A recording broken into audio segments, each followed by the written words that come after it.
അപ്പോൾ സ്വാഭാവികമായിട്ട് അത് ആർക്ക് വേണ്ടിയിട്ടാണ് പുറകിലേക്ക് മാറിയത്?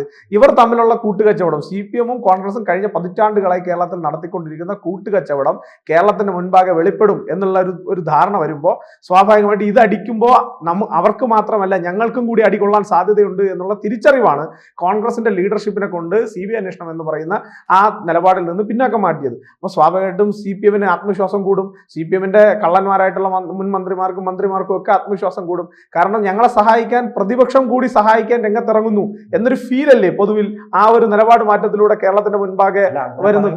BJP അടക്കമുള്ള തിരുവനന്തപുരത്തെ പ്രതിപക്ഷം എന്താണ് പ്രതികരിക്കാത്തത്? കാരണം തിരുവനന്തപുരത്തെ പ്രതിപക്ഷം BJP-യുടെ സ്റ്റാൻഡ് ഞാൻ പറഞ്ഞല്ലോ. കഴിഞ്ഞ ദിവസം സംസ്ഥാന അധ്യക്ഷൻ തന്നെ നേരിട്ട് പറഞ്ഞു. സംസ്ഥാന അധ്യക്ഷൻ എല്ലാ പൊതുവേദികളിലും പറയുന്നുണ്ട്, കടകംപള്ളിയും വാസവനും അതുപോലെ തന്നെ മുഖ്യമന്ത്രിയും ഇതിനകത്ത് കൾപ്രിറ്റുകളാണ്, അവർക്കും ഇതിനകത്ത് പങ്കുണ്ട്. ഒരു തന്ത്രിയിലും അല്ലെങ്കിൽ ഒരു വാസുവിലും അതുപോലെ തന്നെ പത്മകുമാറിലും അല്ലെങ്കിൽ ഒരു പോറ്റിയിലും ഈ വിഷയം തീരുന്നില്ല.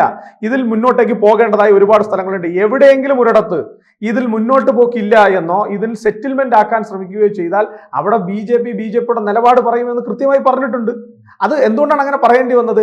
SITയുടെ അന്വേഷണം പത്മകുമാറിലേക്ക് എത്തുന്നതോടുകൂടി കൂടുതൽ വാർത്തകളും വിശേഷങ്ങളും നിങ്ങളിലേക്ക് എത്താൻ ABC മലയാളം സബ്സ്ക്രൈബ് ചെയ്യുക, ബെൽ ബട്ടണും അമർത്തുക.